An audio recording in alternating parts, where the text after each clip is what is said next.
नमो अरिहन्ताणम् नमो सिद्धाणं नमो आयर्याणम् नमो वज्रायाणम् नमो लोये सवसाहुनम्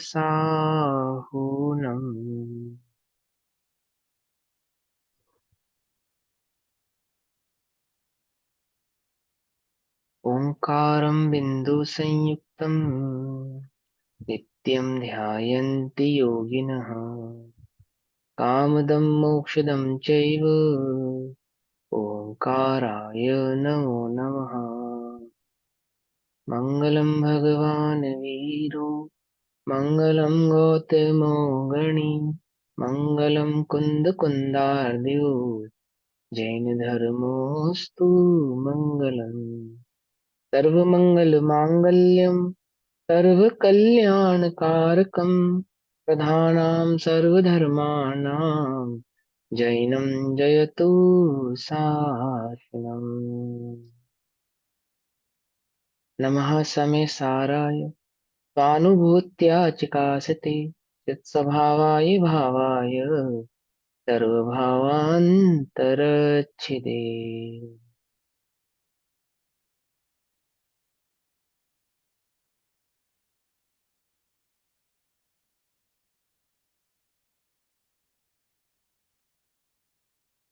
हमारी दोपहर कालीन कक्षा का विषय चल रहा है श्री समय जी ग्रंथ और श्री समय जी का स्वाध्याय हम सभी आचार्य अमृतचंद्र देव द्वारा रचित आत्मख्याति टीका के माध्यम से कर रहे हैं। आत्मख्याति टीका में बंद अधिकार पेज नंबर 378 गाथा नंबर 247 247 नंबर की गाथा चल रही है। बंद अधिकार में चल रहा है कि जीव को आमुक आमुक कारणों से बंध नहीं होता है। एकमात्र उपयोग की अशुद्धता या मिथ्यात्व ही जीव के मूलतः बंध का कारण है। कर्मजाल आदि वर्गणाएं चेतना चेतना आदि की हिंसा और मन वचन काय की प्रवृत्ति जीव के बंध का कारण नहीं है। क्या है बंध का कारण? एकमात्र जीव के अशुद्ध की उपयोग की अशुद्धता यानी मिथ्या परिणाम ही जीव का बंध का कारण है। कलश नंबर 167 में आचार्य देव कहते हैं कि चेतन अचेतन की हिंसा से जीव को बंध नहीं होता, इससे स्वच्छंदता ग्रहण नहीं करनी चाहिए, क्योंकि गुणस्थान प्रमाण आदि जीव के मन वचन काय की प्रवृत्ति भी कैसी होती है? सजग होती है। गुणस्थान प्रमाण तो होती ही है और सहजता से भी जीव को सजग रूप से प्रवृत्ति करनी चाहिए, है ना। इससे किसी को छल ग्रहण नहीं करना चाहिए। पहले काव्य में लोक आदि को बंध को कारण कहा था ना।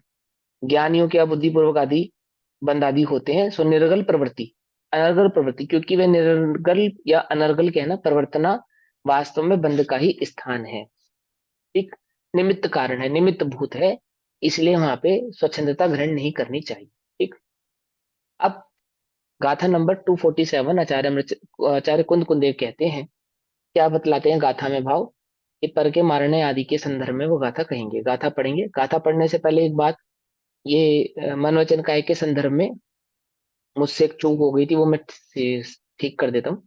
2 दिन पुरानी कक्षा में इरियापथी आश्रम के संदर्भ में कौन बोल रहा है? ये म्यूट करवाना एक बार। किरण आंटी का म्यूट कर दो। हाँ हाँ हाँ, हो गया हो गया, कोई बात। कर दिया। हाँ हाँ, कोई बात नहीं। देखो सुनो, क्या नाम है, इरियापथी का आश्रम। तो वो प्रश्न था इरियापथी का आश्रम में, थोड़ी मुझसे चूक हो गई, मैं समझा देता हूँ। क्या है कि एक होता है एरिया समिति और एक होता है एरियापथिक कर्म या एरियापथिक आश्रम। एरियापथिक कर्म भी कहते हैं उसको और एरियापथिक आश्रम भी कहते हैं। भाव तो ठीक था, लेकिन शब्दों में जो गलती हुई है वो सुधार करते हैं। सबसे पहले एक बात समझो कि एरिया समिति तो छठे गुण स्थानवर्ती मुनिराजों की होती है, ठीक है ना। एरिया समिति में बंद भी होता है, एरिया समिति में बंद भी होता है, लेकिन लेकिन क्या समझाना है वहां पे, मूल बात क्या कहनी है कि जो छठे सातवें गुण स्थान वाले मुनिराज होते हैं वो एरिया समिति पूर्वक विहार आदि करते हैं। विहार आदि करते समय भी कदाचित उनसे कोई हिंसा हो जाती है, एरिया समिति पूर्वक चलने पर भी। एरिया समिति का मतलब होता है देख कर गमन करना, 3 हाथ दूर देख कर गमन करना, ठीक है ना। देखकर गमन करने में भी कदाचित हिंसा हो जाती है, परंतु उस हिंसा का बंध उनको नहीं होता। ध्यान से समझना, ईर्या समिति तो इसको कहते हैं। और ईर्यापथिक कर्म या ईर्यापथिक आश्रम क्या होता है? उसमें हिंसा नहीं होती। क्यों नहीं होती? क्योंकि उसमें कोई गमन आदि की क्रिया नहीं हो रही होती है। ईर्यापथिक समिति, ईर्या समिति में तो गमन आदि के समय ऐसा होता है, लेकिन ईर्यापथिक कर्म या ईर्यापथिक आश्रम के संदर्भ समय कोई मुनिराज गमन करते हो ऐसा नहीं होता। गमन कर रहे हैं वो तो स्थिर होते हैं। स्थिर होने पर भी ये जो योगों का आश्रय होता है, जो काय योग रहता है ना, योग, वह काय योग का जो आश्रय होता है, उस आश्रम को वहां पे आश्रय कहा है। और वह आश्रय बंध का कारण नहीं होता। क्यों नहीं होता बंध का कारण? ईरिया क्योंकि पथ तो अरिहंत भगवान के होता है ना, मुनि राजों के तो नहीं लेंगे ना अपन। 10वें गुण स्थान से ऊपर के मुनिराजों के माना जाता है। 10वें 11वें गुण स्थान, हाँ 10वें हाँ, 11वें 10वें और गुण 12वें। स्थान से। हाँ, 10वें गुण स्थान से ऊपर के मुनिराजों को ईर्यापतिक कर्म या ईर्यापतिक आश्रम माना जाता है। और संयोग केवली तक को यह ईर्यापतिक आश्रम रहता है। देखो, आश्रम होने के लिए योग का होना अनिवार्य है। तो ये बात तो पक्की है कि वो संयोग के ही होगा, अयोग के नहीं होगा। यानी जिनके योग होगा उसी को होगा, जिनके योग नहीं होगा उनके नहीं होगा। क्योंकि आश्रम होने के लिए योग का होना अनिवार्य है। एक बात तो ये हो गई। दूसरी बात ये हो गई कि योग होने पर भी योगों में होने वाले इस बंधन को आश्रव तो कहते हैं, परंतु वह बंध रहित होता है। बंध उसमें कारण नहीं होता, यानी बंध को प्राप्त नहीं होते। क्योंकि बंध को प्राप्त होने के लिए कषाय का होना अनिवार्य है। और 10वें गुण स्थान तक कषाय रहती है। ठीक है ना? इसलिए वहां पर तो आश्रव बंध समेत माना गया। और उसके ऊपर के गुण स्थानों में आश्रव बंध सहित नहीं होता है, मात्र आश्रव होता है। तो प्रश्न उठा कि कौन सा आश्रव होता है, तो उस आश्रव का नाम है इरियापथिक आश्रव या इरियापथिक कर्म। ठीक है ना? नीचे के गुण स्थानों में जो आश्रव होता है उसको सांप्रायिक आश्रव भी कहते हैं, यानी कषाय सहित होने वाले आश्रव को सांप्रायिक आश्रव कहते हैं।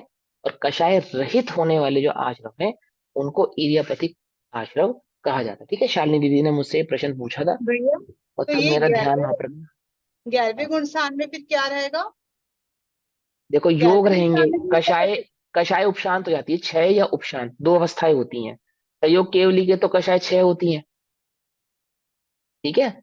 और 11वें गुण स्थान से लेकर ऊपर के गुण स्थानों में उपशांत होती हैं। उपशांत होती है ना।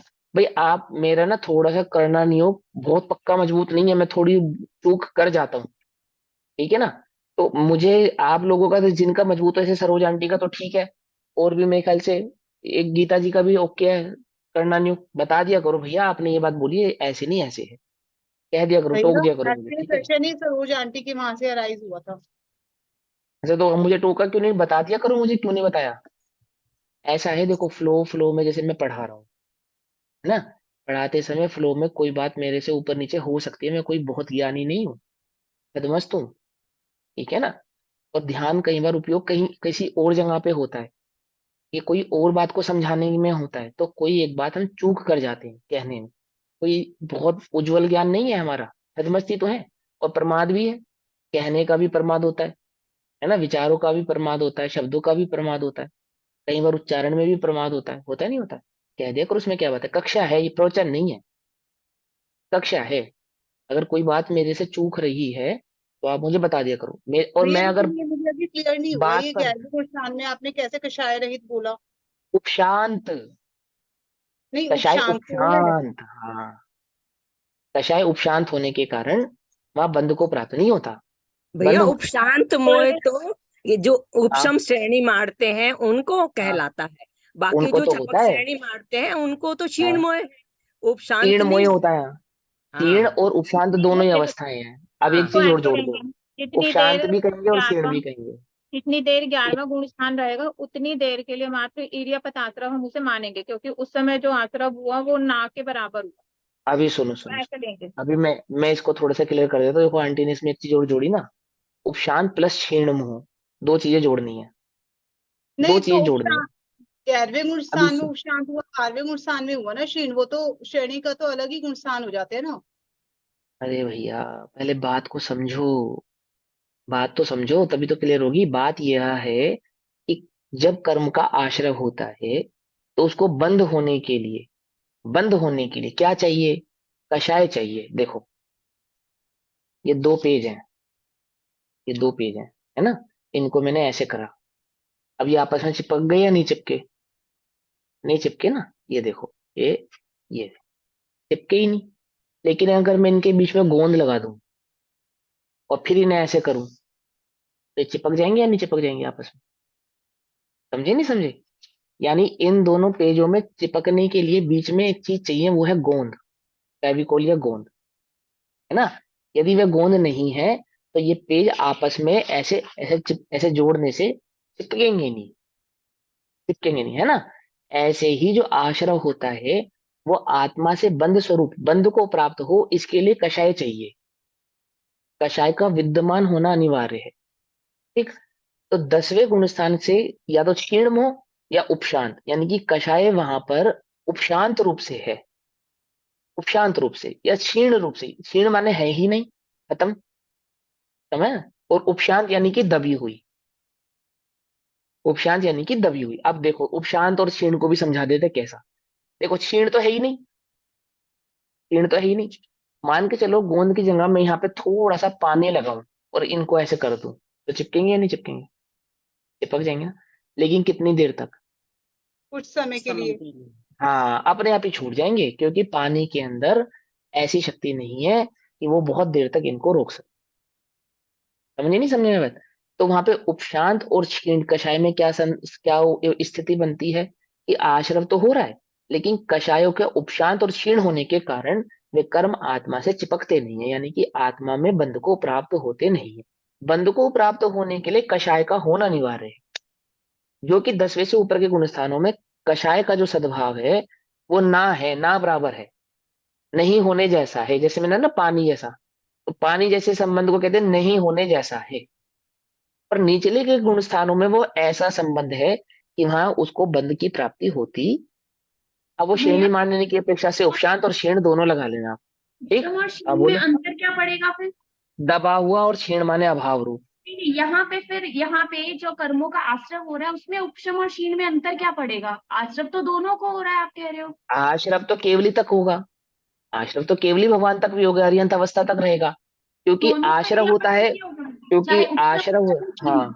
हाँ, दोनों दोनों का दोनों इरियापति कहलाएगा। वो आश्रव, वो आश्रव जिस जो कषाय का निमित्त पाकर बंध को प्राप्त नहीं होता, वो इरियापति कहलाता है। क्या कहा? वो आश्रव जो बंध को प्राप्त नहीं होता वो इरियापति कहलाता है। तो दो जगह ऐसी अवस्थाएं बनती हैं। पहली अवस्था तो संयोग केवली की होती है, यानी केवली भगवान के संदर्भ में ऐसा होता है कि योग होने के कारण आश्रव होता है परंतु बंध को प्राप्त नहीं होते, क्योंकि कषाय नहीं होती।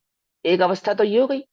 दूसरी अवस्था वीतरागियों के होती है, छदमस्त वीतरागियों के। बोले छदमस्त वीतरागी कौन? छठे गुण स्थान वाले। बोले वो तो होते हैं, लेकिन उनके नहीं, जो 10वें गुण स्थान से ऊपर के। जब तक केवल ज्ञान प्रकट नहीं होगा तब तक कहलाएंगे तो छदमस्ती, जब तक केवल ज्ञान प्रकट नहीं होगा तब तक कहलाएंगे तो छदमस्ती ना।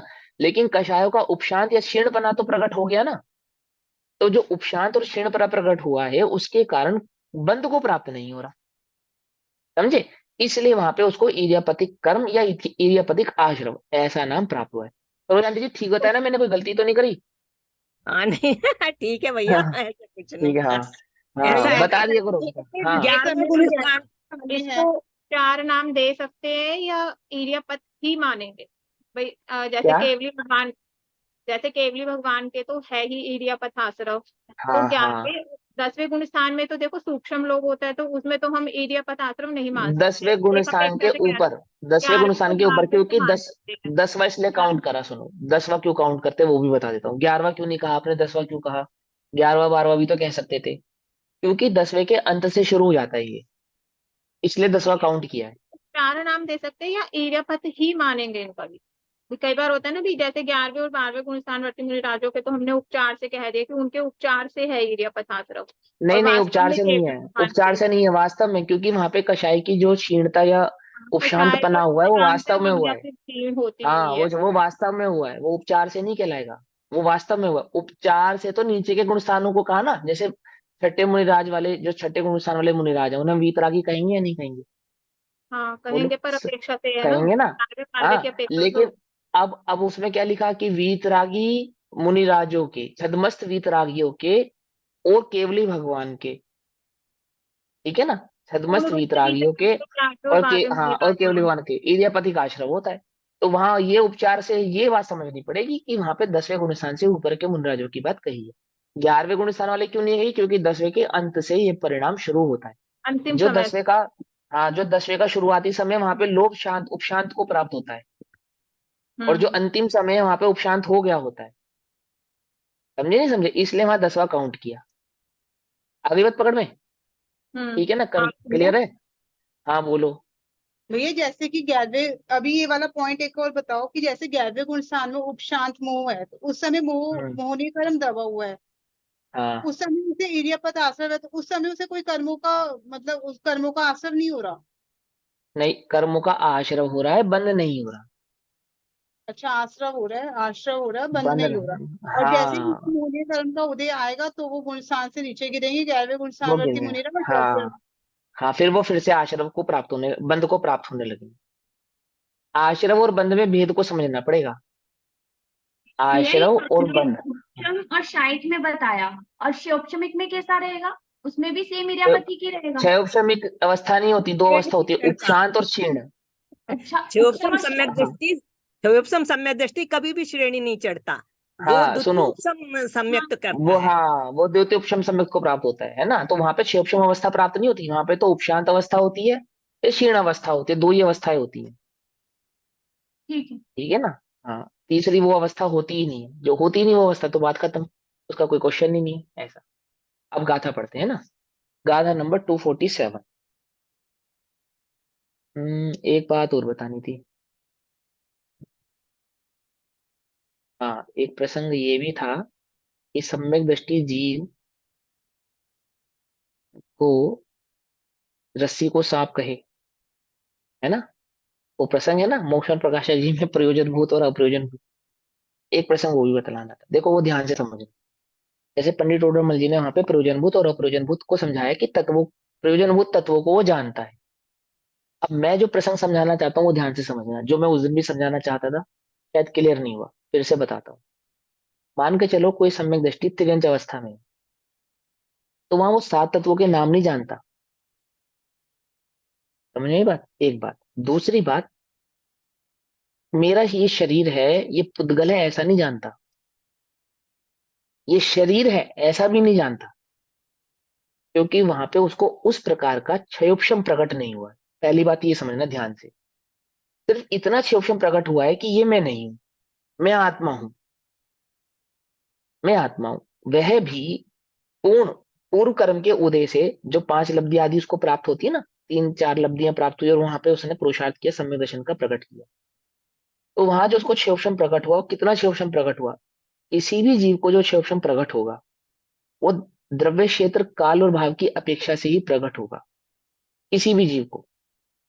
पकड़ में बात? जैसे मैं एग्जाम्पल के तौर पे पूछूं, क्या पंचम काल में 9 अंग 11 पुरु का पाठी हो सकते हैं या नहीं हो सकते? ये प्रश्न है मेरा। 9 अंग 11 पुरु का पाठी तो भव्य भी हो सकता है, द्रव्यलिंगी हो सकता है, उसके लिए सम्यक दर्शन की तो आवश्यकता कंपलसरी नहीं है। तो प्रश्न ये है, क्या 9 अंग 11 पुरु का पाठी पंचम काल में जीव हो सकता है? ये प्रश्न है मेरा। नहीं हो सकता, नहीं क्यों हो नहीं हो सकता। सकता? रीजन बताओ। क्योंकि नौंग इतना 11 उपलब्धि नहीं है, नहीं, पाठी इतना कैसे होगा? क्षोभक्षम नहीं है पंचम काल में। हाँ, शोषण में। रीजन बताओ, वैलिड रीजन। क्या भैया, क्या प्रश्न, एक बारी बताओगे प्लीज? 9 अंग 11 पुरु का पाठी पंचम काल में जीव हो सकता है या नहीं हो सकता?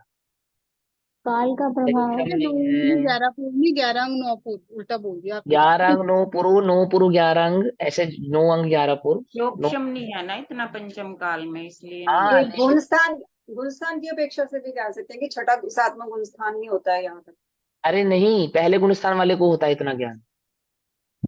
इतना ठीक। ज्ञान पहले गुणस्थान वाले को हो होता है। जाता है ना द्रव्यलिंगी हाँ मुनिराज तो को। उपशम नहीं है, ये नहीं है, ऐसे नहीं। इसका सही सटीक उत्तर बताओ। बात तो सही कह रहे हो, गलत नहीं कह रहे हो आप।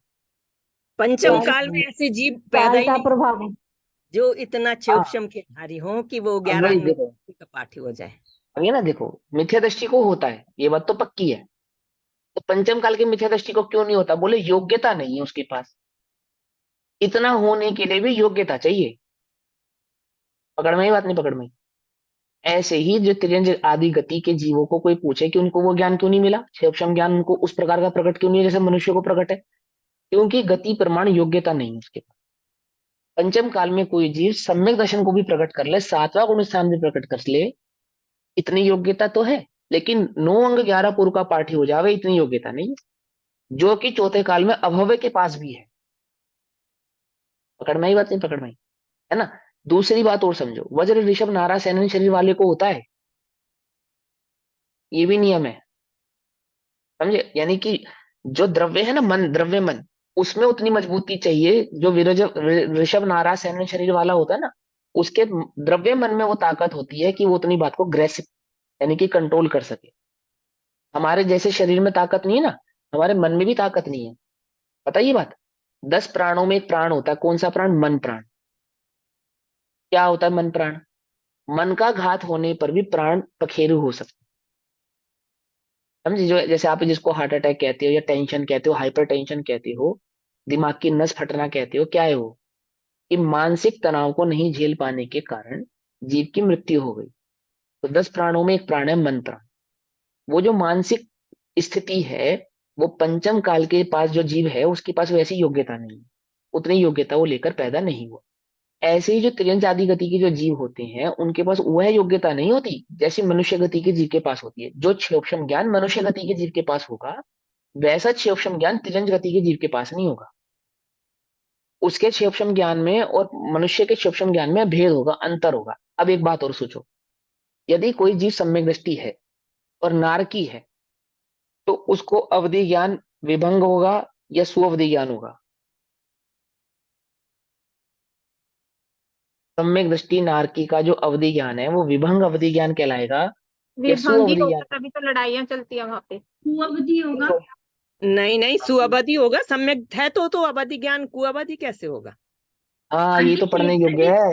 सुनो सुनो सुनो, अभी सुनो, पढ़ो, यही तो समझने वाली बात है कि कुअवधि ही होगा, सुअवधि नहीं होगा।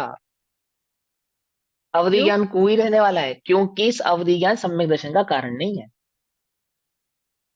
वो तो क्षेत्र के प्रभाव से होता है ना। बताता हूँ ना, पहले पहले पहले एक एक करके समझो। सबसे पहले समझो कि अवधि ज्ञान का सम्यक दर्शन से क्या लेना देना, बताओ। विज्ञान तो मति शुद्ध ज्ञान में प्रकट होगा। हाँ, मति शुद्ध ज्ञान में प्रकट होगा, तो जो उसको मति शुद्ध है वो कु है या सु है? अब प्रश्न ये उठेगा, प्रश्न ये उठेगा पहला प्रश्न तो क्या है, वो विभंग ज्ञान तो विभंग ही रहेगा, मति श्रुत क्योंकि तो वहां सम्यक ही कहलाएगा ना। हाँ, अब सम्यक दर्शन की अपेक्षा से मति श्रुत ज्ञान सम्यक कहलाएगा या नहीं कहलाएगा? कि नरक के नारकी का सम्यक दर्शन की अपेक्षा से मति श्रुत ज्ञान सम्यक ज्ञान कहलाएगा, बिल्कुल कहलाएगा, लेकिन क्योंकि उसको सुज्ञान कर्म का उदय नहीं आ सकता वहां पर, तो वह ज्ञान तो कुज्ञान ही कहलाने वाला है, मिथ्या ही कहलाने वाला है। अब सम्यक दर्शन की अपेक्षा से तो सम्यक दर्शन ही है, लेकिन किस अपेक्षा से? क्षेपक्षम की अपेक्षा से वह कैसा है? विभंग है। अवधि ज्ञान की मुख्यता ना, क्योंकि वहां पे मति श्रुत की मुख्यता नहीं है, अवधि की मुख्यता है। अवधि की मुख्यता से वो विभंग कहलाएगा। और अब इस बारे में थोड़ा सा विचार करना। अब मैं क्या बताना चाहता हूँ, जो मैं उस दिन बताना चाहता कहाँ पे मिलेगी बात? है, ये चीज कहाँ पे मिलेगी? करणानियों में मिलेगी, पढ़ो। सम्यक दृष्टि जीव का नरक के नारकी को, नरक का नारकी जो सम्यक दृष्टि है उसका जो अवधि ज्ञान है वो क्या कहलाएगा? मति वो श्रुत अवधि अवधि ज्ञान तीनों कहलाएगा। ज्ञान ज्ञान ही कहलाएंगे उसके। विभंग की अपेक्षा से, अवधि की अपेक्षा से विभंग ही कहलाएगा वो, तो वहां पे वो मतिश्रुत को गर्वित करके कह दिया जाता है। लेकिन यदि सम्यक दर्शन की मुख्यता से आप उसको समझोगे तो वो सो कहलाएगा। उसका कारण समझा देता हूँ, सीधा सीधा कारण समझो कि किसी भी जीव को जो सम्यक दर्शन प्रकट होता है वो उसमें अवधि ज्ञान का कोई रोल नहीं होता। किसी भी जीव को, चाहे नरक के नारकी को, चाहे स्वर्ग के देवता को, किसी को भी जो सम्यक दर्शन प्रकट होगा उसका अवधि ज्ञान का कोई रोल ही नहीं है उसके अंदर। अवधि ज्ञान चाहे सु है चाहे कु है, उससे कोई लेना देना नहीं। पकड़ में ही बात, एक बात तो ये समझ लो। और नरक के नारकी को जितनी भी कषाय उत्पन्न होती है, जो पर जीत अन्य जीव से जितना भी बैर आदि भाव उत्पन्न होता है, वो सारा अवधि ज्ञान के बल पे प्रकट होता है। जैसे वो उसको कृष्ण देख, को उनका हाँ, जो रावण सबको और देखकर, हाँ हाँ, वो अवधि ज्ञान के बल पे प्रकट होता है, और वो अवधि ज्ञान मिथ्या ही रहता है, विभंग ही रहता है, सम्यक सीधा नहीं होता। क्योंकि इस क्षेपक्षम ज्ञान को वास्तव में तू और को नाम अपेक्षा से कहा जाता है। इसी बात को पंडित टोडरमल जी ने समझाया कि मिथ्या सम्यक दृष्टि रस्सी को सांप कहे। तो भी उसको सम्यक ज्ञान कहा। अब रस्सी को सांप कहना सू है या कू है? बोलो। मति श्रुत की ये अपेक्षा से ज्ञान का देखेंगे तो प्रयोजन है ना, कुछ लेकिन प्रयोजन सम्यक भूत प्रयोजन नहीं है, की बात इसलिए ना है। सू में एक आएगा एक ना करके, कू में एक आएगा। एक करके, एक एक ये करके, एक ज्ञान एक के करके। श्रोत्रम की बात है कि रस्सी को सांप, लेकिन उस समय हाँ, ज्ञान में वो यही योग्यता क्षयोक्षम की थी, कमी सांप है, समझने की। वो ज्ञान की योग्यता की कमी है कि रस्सी हाँ, सांप ये समझ में आ रही है। प्रयोजन, हाँ। रस्सी सांप समझ में आने पर भी, सांप कहने पर भी, लोक में जिस ज्ञान को कहा जाएगा ये गलत है। लोक में तो यही कहेंगे ना, रस्सी को सांप कहने वाले ज्ञान को गलत कहेंगे, सही कहेंगे? गलत ही गलत ही कहेंगे ना। कहेंगे। तो भी वहां पे उसको सम्यक ज्ञान नाम दिया, और इसी का वहां पे प्रश्न उठाया। फिर क्या प्रश्न उठाया कि भैया जितना ज्ञान, जो रस्सी को रस्सी और सांप को सांप कह रहा है उसको तो सम्यक ज्ञान मानो, आत्मा विषय ज्ञान को मिथ्या ज्ञान मानो। तो फिर उन्होंने भेद समझाया कि भाई ज्ञान को सम्यक या मिथ्या नाम श्रद्धा की अपेक्षा से मिलता है। हाँ, समझे? नरक के नारकी को जो ज्ञान है ना, जो क्षयोक्षम है, वो तो मिथ्या ही है, वो तो उल्टा ही चल रहा है। मिथ्या कहा वहां पे? मिथ्या कहने का मतलब सम्यक दर्शन और मिथ्या दर्शन वाला मिथ्या नहीं, क्षयोक्षम की योग्यता की कमी वाला मिथ्या। कि वहां रस्सी सांप नजर आ रही है, कोई अपना नजर नहीं आ रहा, सब दुश्मन नजर आ रहे हैं, सबको बैरी देख रहा है, वो एक अलग डिफरेंट बात है। लेकिन शरीर से भिन्नता, एक आत्मा, आत्मा और शरीर के बीच की भिन्नता को प्रधान की जानना, अपेक्षा से। हाँ वहां वो उस चीज को जानने के कारण वो समझ, ये चीज मैं उस दिन समझा रहा था।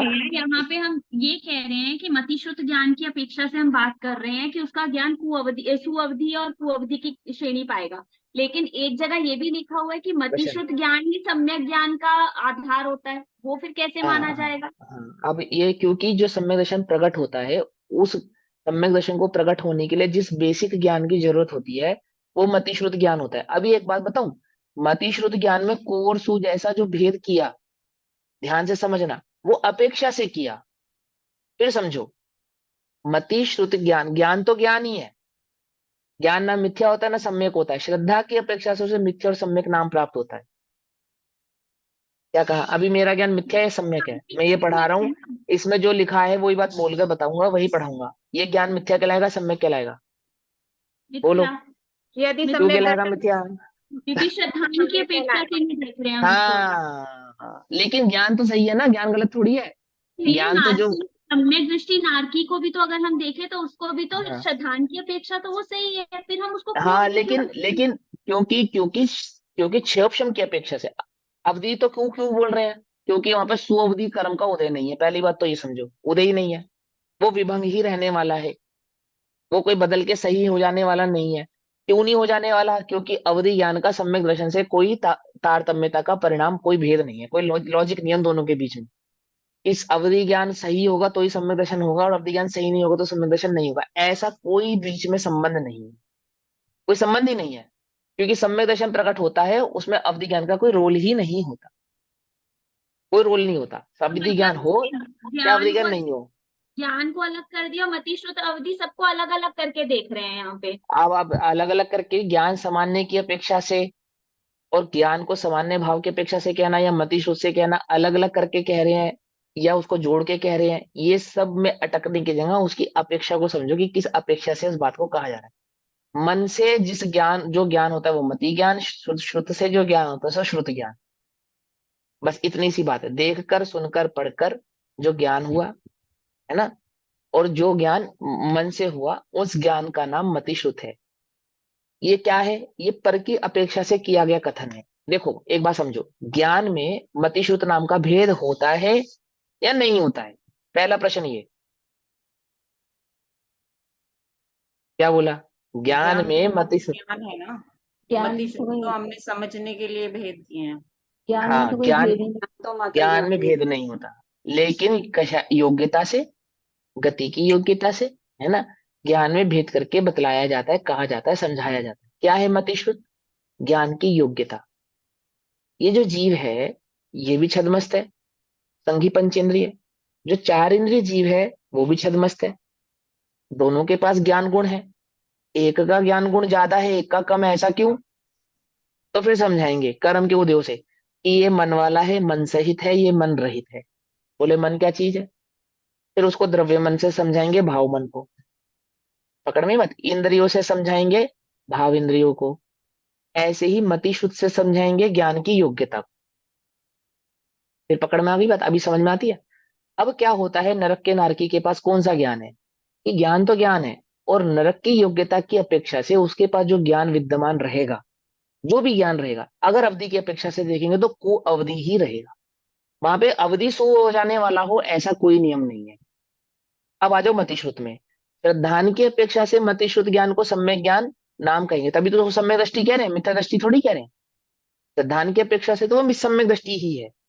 लेकिन जो सम्यक दृष्टि होने पर भी जो उसका औदायिक भाव है वो कौन सा रहेगा, बोलो। औदायिक, औदायिक भाव कौन सा रहेगा, औदायिक माने उदय में आने वाला भाव। वो ही रहेगा। वो तो कोई आने वाला है, वो थोड़ी बदल जाएगा, वो थोड़ी देवता हो जाएगा। कुछ बात समझ में आ रही है नहीं आ रही है? आंटी जी समझ में आई? सरोज आंटी जी कोई गलती हो तो बताओ मुझे। शायद चले गए कहीं। है? नहीं नहीं, मैं गई नहीं हूँ, बारिश आने वाली है ना, तो बाहर हाँ, चक्की हुई थी, सूख कोई रही है। बात नहीं, हाँ हाँ हाँ हाँ, कोई बात भैया, तो समझे। इस विवक्षा हाँ, को हम स्वर्ग के देवों पे कैसे लगाएंगे जो सम्यक दृष्टि है, उनका ज्ञान हम सुअवधि कहेंगे या कुअवधि कहेंगे? उनका सो रहेगा सम्यक दृष्टि। जो स्वर्ग के देवता है उनका सो अवधि ज्ञान होता है, बस खत्म बात। उसमें क्योंकि अवधि में सम्यक दर्शन और मिथ्या दर्शन की अपेक्षा ही नहीं होती। मतलब उनका अवधि ज्ञान सुअवधि ज्ञान ही कहलाएगा। हाँ, और नारकियों का कु कहलाएगा। मिथ्या दृष्टि देव का भी अवधि ज्ञान सुअवधि ज्ञान कहलाता है, कुअवधि नहीं कहलाता। और सम्यक दृष्टि नारकी का कुअवधि ज्ञान भी कुअवधि कहलाएगा, सुअवधि नहीं कहलाएगा। क्योंकि वो पर्यायगत योग्यता का ज्ञान है। उस गति में प्राप्त, उस गति को जो प्राप्त किया ना, उस गति की अपेक्षा से प्राप्त हुआ वो ज्ञान। कुछ बात समझ में आ रही नहीं आ रही है? उस दिन जो मैं पॉइंट समझा रहा था, वो ये पॉइंट समझना, ध्यान से डिटेल में समझा रहा हूँ। जैसे मैंने कहा ना कि उसको ध्यान से पढ़ना। क्यों कहा पढ़ना ध्यान से? इसलिए कहा उसको ध्यान से पढ़ने के लिए कि वहां क्या, आज जब पंडित टोडरमल जी क्या समझा रहे हैं कि सम्यक दृष्टि जीव है और रस्सी को सांप कह रहा है, तो वो जो मतिश्रुत ज्ञान, जिस मतिश्रुत ज्ञान के बल पे वो रस्सी को सांप कह रहा है, लोग में उस ज्ञान को सही मानेंगे या गलत मानेंगे? गलत ही मानेंगे ना। सही तो नहीं कह देंगे ना। अरे भाई साहब सम्यक दृष्टि है, मानो गुरुदेव रस्सी को सांप कहते हैं, तो हम कहते हैं हाँ गुरुदेव सही है, ऐसा कहते हैं हम? बिल्कुल भी नहीं कहते। हम कहते हैं गुरुदेव नहीं, रस्सी नहीं है, सांप ही है, ऐसा कहते हैं ना उनसे। लेकिन सम्यक, इससे वे मिथ्या दृष्टि हो गए, उसका कोई लेना देना नहीं है, तो कोई लेना देना नहीं है। ये चीज समझा रहा हूं मैं आपको कि जो हमें औदायिक भाव, औदायिक परिणाम जो उत्पन्न होगा वो तो कर्म अनुसार उत्पन्न होने वाला है। इसीलिए किसी सम्यक दृष्टि का क्षेपशम कम भी हो सकता है, किसी का ज्यादा भी हो सकता है। किसी मिथ्या दृष्टि का क्षेपशम बहुत अधिक हो सकता है और सम्यक दृष्टि का कम हो सकता है। ऐसा हो सकता है, कोई बड़ी बात नहीं है। पकड़ में ही बात। जरूरी नहीं है कि वो सम्यक दृष्टि है तो उसका क्षेपशम बढ़ जाएगा, ऐसा नियम नहीं है। निमित्त नैमित्तिक संबंध तो हो सकता है, नियामक संबंध नहीं हो सकता। समझ में आई बात या नहीं समझ में आई? मतलब हाँ श्रद्धान जो लगेगा वो आत्मा के विषय में लगेगा कि उसमें पक्का है, हाँ, और सु और कु जो लगेगा वो कर्मों के उदय में लगेगा, वो उदायिक तो उदय भावों से में लगेगा, लगेगा। वो उदयिक भावों से लगेगा, गति प्रमाण माना जाएगा, जो गति है गति की अपेक्षा से ही रहने वाला है। यदि मुझे सम्यक दर्शन प्रकट हो गया पंचम काल में, जब सातवां गुण स्थान हो सकता है, तो 9 11 पूर्व का ज्ञान होने में क्या मनाही है, क्या प्रॉब्लम क्या है? वो तो मिथ्या दृष्टि को भी हो सकता है, अभव्य को भी हो सकता है। तो पंचम काल के सम्यक दृष्टि को हो जाए तो क्या बुराई है? जब गुण स्थानों में सातवां गुण स्थान तक प्रकट कर सकता है जीव, तो 9 11 पूर्व का पाठी क्यों नहीं हो सकता? क्यों नहीं प्रकट कर सकता वो ज्ञान? पकड़ में आ रही है? नहीं पकड़ में? योग्यता ही नहीं है। योग्यता, वहां पे जो कथन होंगे, क्षेपशम ज्ञान के जितने भी कथन होंगे, औदिक भावों के जो कथन है वो योग्यता अनुसार होंगे। पकड़ में ही बात नहीं? पकड़ में ही? समझे ना?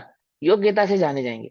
भगवान ने दिव्य ध्वनि भगवान की खीरी, एक देवता खड़ा है, एक मनुष्य खड़ा है, एक ही बार में सुन के वर्ड टू वर्ड याद कर ले, ऐसी देवता की योग्यता है। एक ही बार में सुन के कुछ याद रह जाए, कुछ भूल जाए, ऐसी मनुष्य की योग्यता है। अब प्रश्न ये है कि जिसने एक बार में सुना पूरा याद हो गया वर्ड टू वर्ड, वो सम्यक दृष्टि है, या जो भूल गया, आधा याद रहा आधा भूल गया, वो सम्यक दृष्टि है? बोलो। कोई लेना ही देना नहीं है। दोनों ही मिथ्या दृष्टि हो सकते हैं, दोनों ही सम्यक दृष्टि भी हो सकते हैं, दोनों में से कोई एक सम्यक दृष्टि हो सकता है, एक मिथ्या दृष्टि हो सकता है। इससे कोई लेना देना नहीं है। जिसको एक बार में सुन के याद हो गया, उससे सम्यक दर्शन का कोई लेना देना नहीं।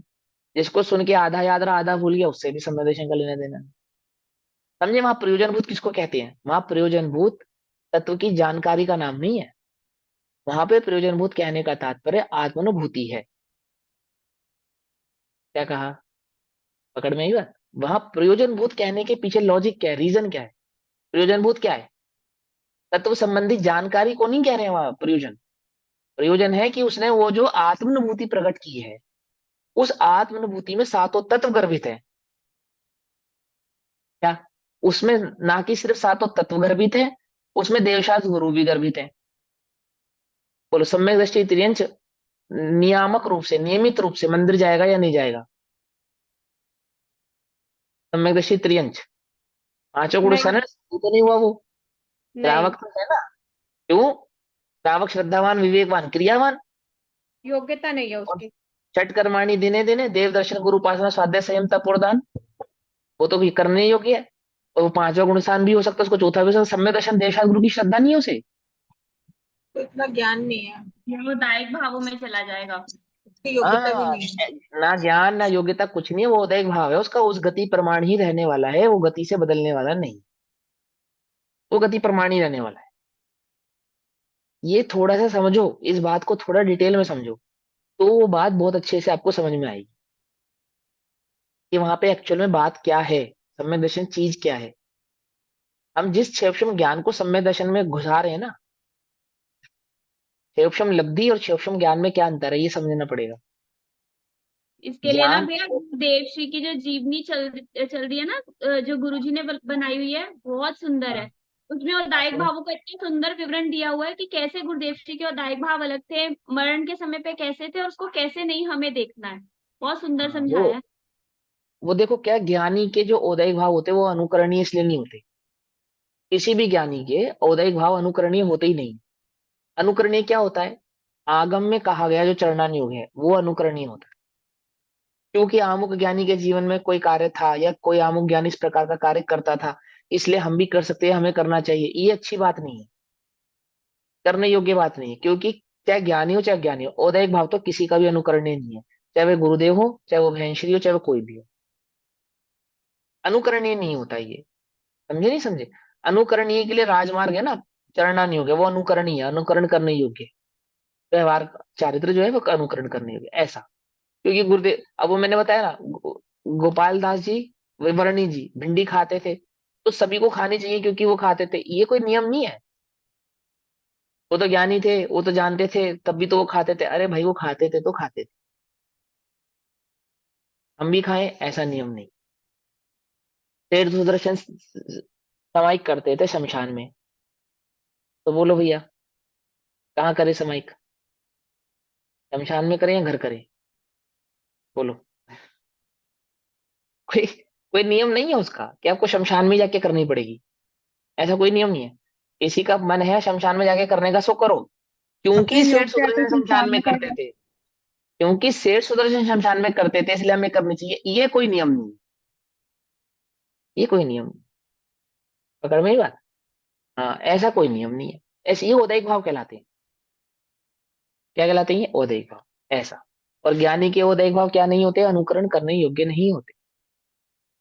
ठीक। और हम कहाँ से समझ रहे थे उसको? मति श्रुत ज्ञान और अवधि ज्ञान से, जो सम्यक दर्शन की बात को हमने समझा कि वहां जो ज्ञानी जानता है, क्या जानता है? निज और पर के बीच के भेद को जानता है, जो उसने स्वानुभूति से प्रकट किया है। वो जो स्वानुभव है ना, वो वहां पे मूल मूल प्रयोजनभूत बात है। वो तत्व की जानकारी वहां पे कोई प्रयोजनभूत हो ऐसा नहीं। क्योंकि हमने उस विषय को पढ़ के यही समझा कि क्योंकि उसको तत्व की नॉलेज होती है, भले ही वो उसके नाम नहीं जानता। पर तत्व की नॉलेज कहने का मतलब क्या है? तत्व की नॉलेज कहने का मतलब ये नहीं कि वो जीव पुद्गल धर्म धर्म आकाश काल से सब कुछ जानता हो, आश्रम बन संवन निर्जरा मोक्ष को जानता हो। क्योंकि वो आत्मा को जानता है इसलिए वो सबको जानता है। ऐसा कहा, एक देखिए जानिए रमी रही एक ठोर, समल विमल न विचारिए यही सिद्धि नहीं और। है ना? एक एक को जानता है, एक को देखता है, तो सबको जानता है। जो एक को जानता है वो सबको जानता है, और जो एक को नहीं जानता वो कुछ भी नहीं जानता, वो कुछ भी नहीं जानता। भले पूरा शास्त्र जानता है पर कुछ नहीं जानता, क्योंकि वो आत्मा को नहीं जानता। तो वहां जो प्रयोजनभूत कहा, वहां उसको कहा, वो मैं आपको उस दिन इंगित कराना चाहता था। आप समय हुआ गाथा पढ़ते हैं, फिर आगे बढ़ते हैं ना। समय सार 378 पेज नंबर 378, गाथा नंबर 247 247। जो मन्नदि हिंसामि य हिंसिजामि अपरे हिंसत्तेहिं तो मूढ़ो अननानि नानी एत्तो दो विपरीदो। ज्ञानी तो इससे बिल्कुल विपरीत है। अब देखो, अब इस गाथा को समझना ध्यान से। क्या कहते हैं? जो मानदी हिंसामी, जो मानता है। अब मानता है, तात्पर्य क्या है? जिसका ऐसा श्रद्धान है, नहीं जिसका मिथ्या श्रद्धान। विचारों की बात नहीं है यहाँ पे। विचार तो ज्ञानी को भी आ सकता है कि मारूं और बचाऊं। हम क्या समझ रहे हैं कि ऐसा विचार ही नहीं आना चाहिए कि मैं कोई मुझे मार सकता है या कोई मुझे बचा सकता है। क्यों नहीं आ सकता? बचने का विचार भी आ सकता है, मारने का विचार भी आ सकता है। कोई बहुत बुरी घबराने वाली बात नहीं। लोक में मारने के विचार को अच्छा नहीं मानते, लौकिक दृष्टि से बुरा विचार है। बचाने के विचारों को अच्छा मानते हैं, लौकिक दृष्टि से अच्छा विचार है। मोक्ष मार्ग में कहें तो बचाने और मारने के विचार की तो कोई कीमत नहीं है, श्रद्धान की पूरी कीमत है। और वह श्रद्धान कैसा है? यदि विपरीत है, मिथ्या है, तो कैसा है? जो मानदि हिंसामी, जो मानता है हिंसा, हिंसा कर सकता हूं यानी मार सकता हूं, और हिंस जामी या परे हिंसते हिम, हिंसा कर सकता है। जो मानता है हिंसा कर सकता हूं या कोई हिंसा कर सकता है, या मैं पर की और पर मेरी। परेहिम सत्यहिम, सत्यहिम माने मेरी, परेहिम यानी पर की, यानी मैं पर को मार सकता हूं या पर मुझे मार सकता है, जो ऐसा मानता है। तो मूढ़ो अननानी, वह मूढ़ है, अज्ञानी है। एतो डाणी एतो दो विपरीदो, ज्ञानी तो इससे विपरीत होता है। डाणी ज्ञानी, एतो इससे होता है। होता है क्या होता है? विपरीदो, विपरीत होता है। इस बात से बिल्कुल विपरीत होता है। ज्ञानी का ऐसा श्रद्धान नहीं है कि मैं पर को मार सकता हूं अथवा पर मुझे मार सकता है। विचार की बात नहीं है, ध्यान से समझना। विचार क्या है? औदैहिक भाव। श्रद्धान क्या है? मिथ्या, मिथ्या अभिप्राय। बचाने और मारने का जो अभिप्राय, वो मिथ्या अभिप्राय। पकड़ में? मैंने पहले भी इस बारे में बताया आपको, जैसे अकलंक निकलंक के विषय में कहा, तो घबराए, एक दूसरे को बचाया भी, नहीं बच पाए तो प्राणों का हनन भी हुआ।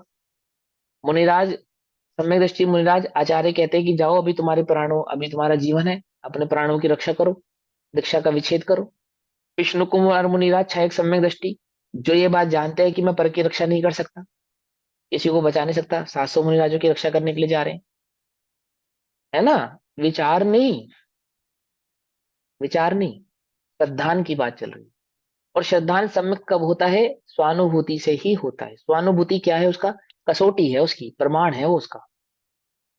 स्वानुभूति उसका प्रमाण है कि वहां वहां तूने स्वपर की भिन्नता को पहचाना है।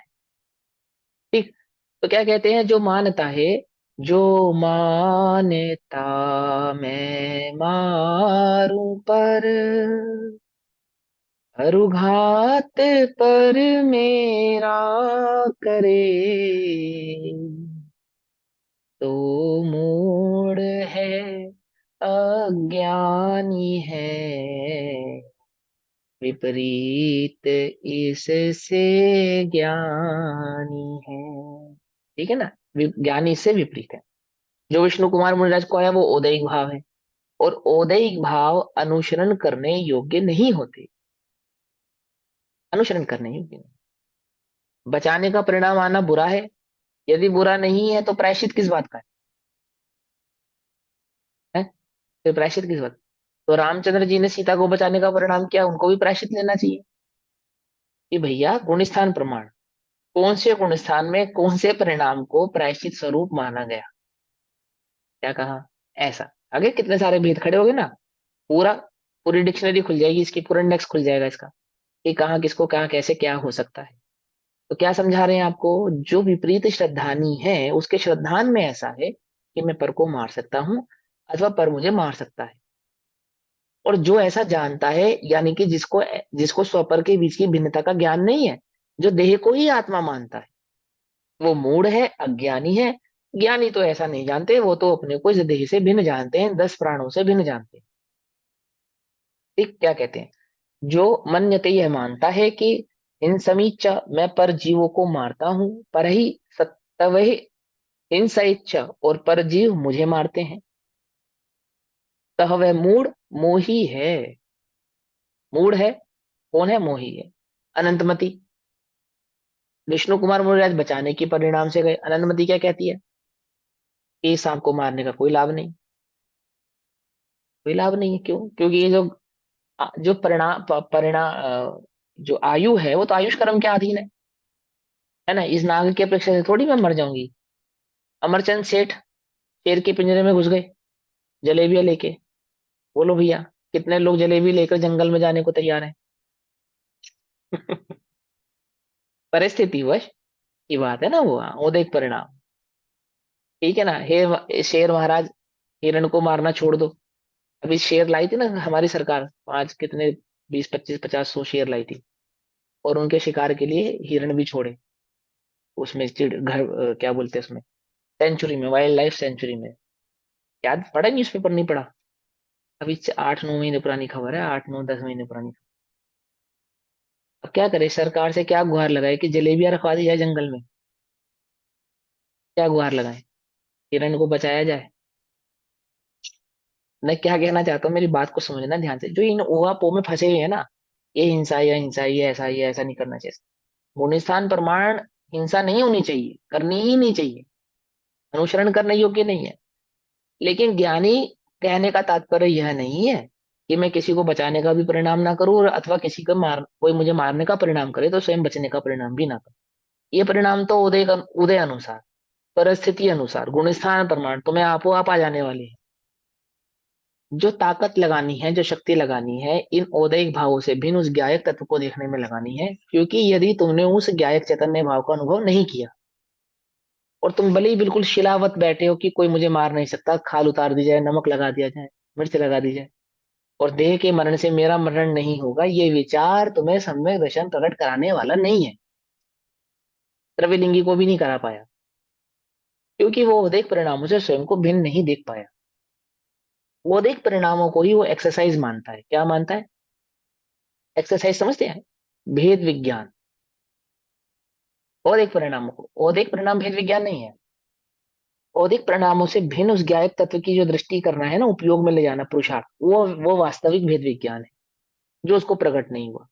क्या कहते हैं, जो यह मानता है जिसके श्रद्धान में है ये बात, जो निज और पर के बीच की भिन्नता को भी समझ नहीं पाया, जान नहीं पाया कि मैं पर जीवों को मारता हूं और पर जीव मुझे मारते हैं। एक कमीज मेरी है, एक कमीज मेरी नहीं है। बोलो भैया, पर द्रव्य मेरा नहीं है ना, तो कमीज मेरी नहीं है, देह मैं नहीं हूं। बोलो, इस कमीज भी मैं नहीं हूं और शरीर भी मैं नहीं हूं। ऐसे ही एक पारिणामिक के अलावा अन्य सभी भाव मैं नहीं हूं।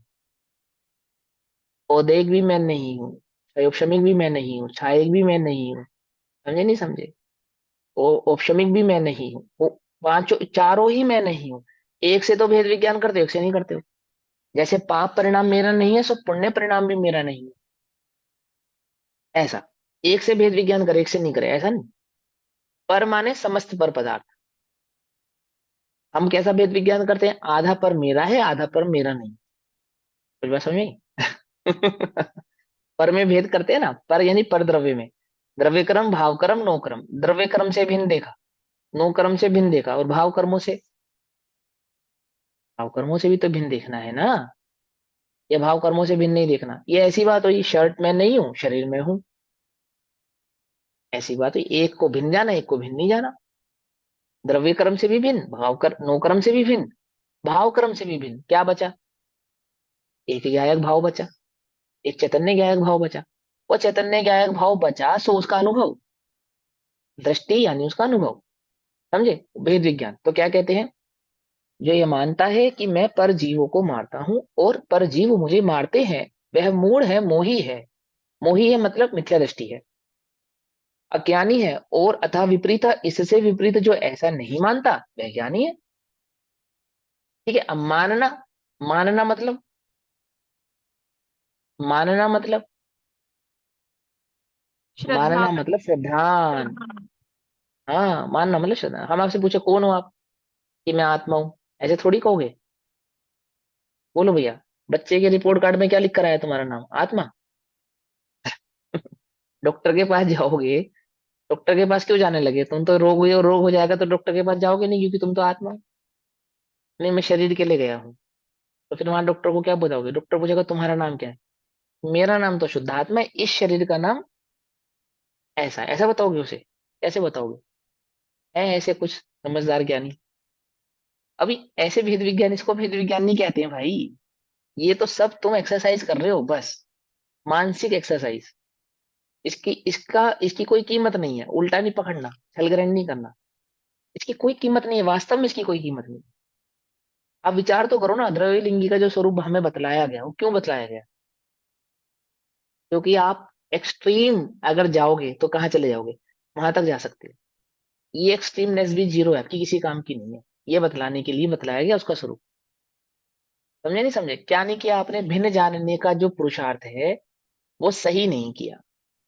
सही करो, सही करो, क्या सही करो।